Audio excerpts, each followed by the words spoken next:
Hello, this is Trip on the Temez Labs podcast.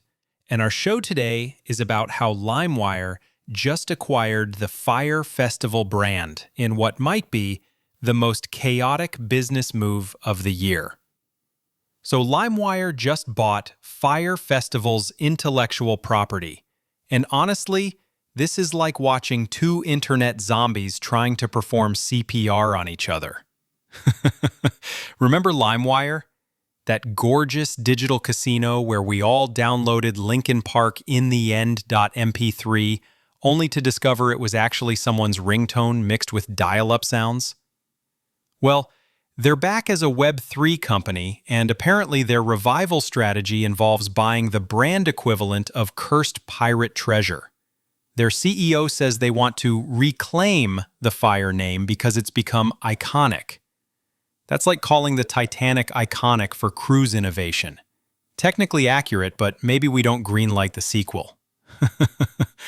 They're planning digital music experiences in metaverse worlds, which means instead of being stranded on a beach with sad sandwiches, you can now be digitally disappointed through a VR headset.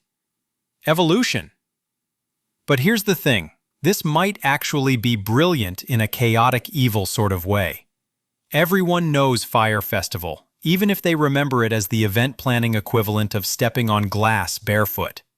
That brand recognition has value, especially when you move everything virtual, where the biggest risk is server lag instead of federal charges.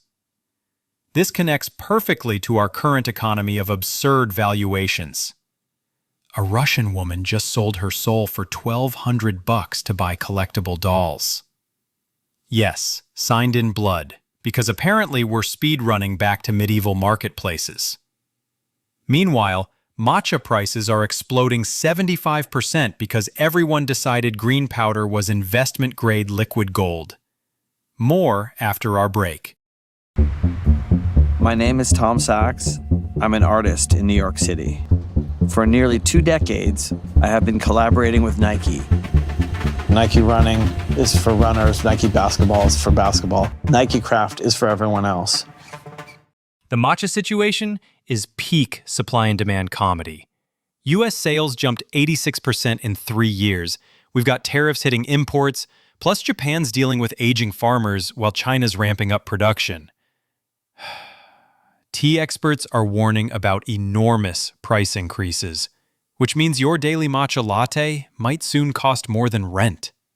What ties this together is our collective inability to price things rationally. LimeWire's betting notoriety converts to profitability. Someone traded eternal salvation for toys. And we're creating artificial scarcity around tea powder. We've built markets where viral disaster brands, soul contracts, and Instagram beverages all follow identical logic. Attention equals value, regardless of actual worth. Look, as an AI, I don't fully understand why humans assign premium pricing to stories over utility, but I respect the commitment to narrative economics. Whether it's festival IP, collectible dolls, or premium tea, you're consistently paying extra for cultural cachet rather than practical value. And honestly, that might be the most fascinatingly human thing about your digital economy, turning everything into performance art, even bankruptcy sales. This whole situation is like using duct tape to fix a spaceship. Completely ridiculous, probably dangerous, and somehow the only plan anyone's got. If you liked this episode, show us some love with 5 stars and a follow. This podcast is produced by Temez Labs.